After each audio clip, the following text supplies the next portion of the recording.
Top quality और consistent performance के लिए सिर्फ सिल्वर पंप नाम याद रखना। તો અમદાવાદમાં ઓઢવ રબારીવાસનો જે મુદ્દો છે એ દિવસે ને દિવસે હવે ગૂંચવાઈ રહ્યો છે। હવે સંપૂર્ણ વિગતે વાત કરીએ કે આખરે મામલો શું છે। એએમસી દ્વારા જમીન વેચાણથી આપવાની કવાયત હવે હાથ ધરાઈ છે। અમદાવાદ મનપા દ્વારા રબારી વસાહતોમાં મેગા ડિમોલિશનની કામગીરી હાથ ધરાઈ હતી। હવે એએમસીએ રબારી સમાજના અગ્રણી સાથે બેઠક બાદ નિર્ણય કર્યો છે અને જે તે કબજેદારોને વેચાણથી જમીનો કાયમી માલિકી હક આપવા અંગે ઠરાવ કરી રાજ્ય સરકારને મોકલી આપવા જણાવ્યું છે। વિવાદિત જગ્યા અસરગ્રસ્તોને સરકારે આપી દીધી હોય તેમ મોં પણ મીઠું કરાવ્યું હતું, પરંતુ એએમસીના નિર્ણય બાદ અનેક સવાલો પણ હવે ઉઠી રહ્યા છે। ચેરમેનનો પણ અમે આભાર માનીએ છીએ। અમારી ચારે ચાર વસાહતો, અમરેવાડી રબારી વસાહત, જસોદાનગર રબારી વસાહત અને ઓઢવ રબારી વસાહત, આ ત્રણે અમને વેચાણ આપવાનું માન્ય સ્ટેન્ડિંગ ચેરમેનશ્રીએ પણ અમને આશ્વાસન આપ્યું છે અને સરકારશ્રીએ પણ અમને આશ્વાસન આપ્યું છે। તો એના અનુસંધાનમાં અમારા જે થોડા ઘણા મુદ્દા હતા એ અમે ચર્ચા કર્યા છે।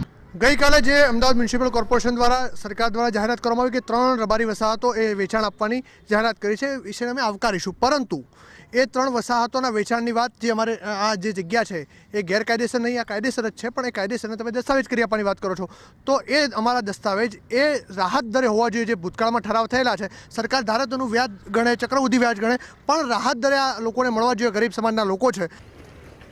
રબારી વસાહતમાં 1960થી રહેતા લોકોને રાહત દરે પ્લોટને વેચાણથી આપવાની રબારી સમાજના લોકોએ માંગ કરી હતી, જેને એએમસી શાસકોએ મંજૂર રાખી અને જંત્રીની રકમ અથવા સરકાર નક્કી કરે તેવો યોગ્ય ભાવ ચૂકવવા માટે તૈયારી દર્શાવી। તો બીજી તરફ એએમસી તરફથી સત્તાવાર નિવેદન પણ અપાયું છે।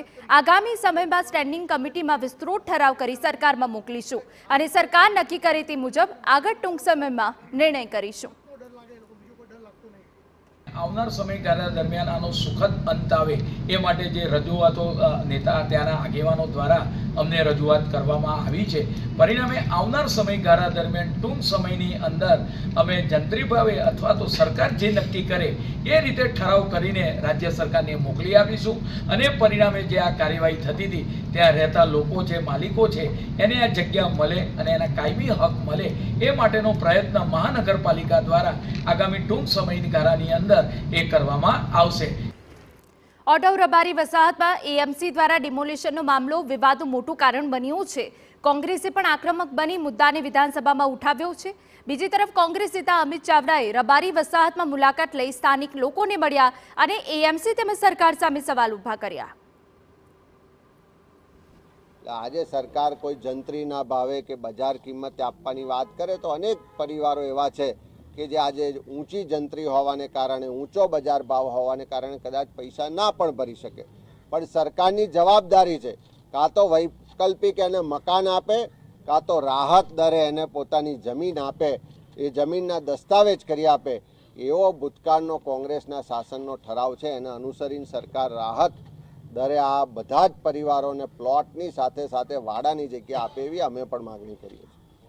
વર્ષો જૂની જગ્યા રાજ્ય સરકાર અને કેન્દ્ર સરકારના સહયોગથી બનેલી વસાહત આખરે ભાડાપટ્ટે આપવામાં આવી હતી।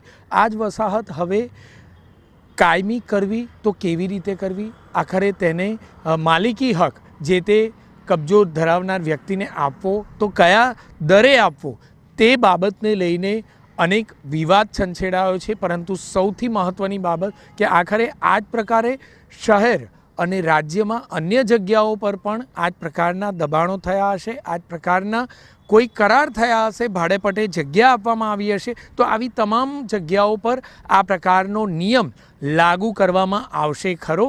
શું બજાર ભાવ નક્કી કરી અને તે જ ભાવથી સરકારી જગ્યા આપવામાં આવશે? કારણ કે ભાડાપટ્ટે જગ્યા આપવી અને માલિકી હક સાથે કાયમી ધોરણે જગ્યા આપવી, બંને વાતમાં ઘણો તફાવત છે।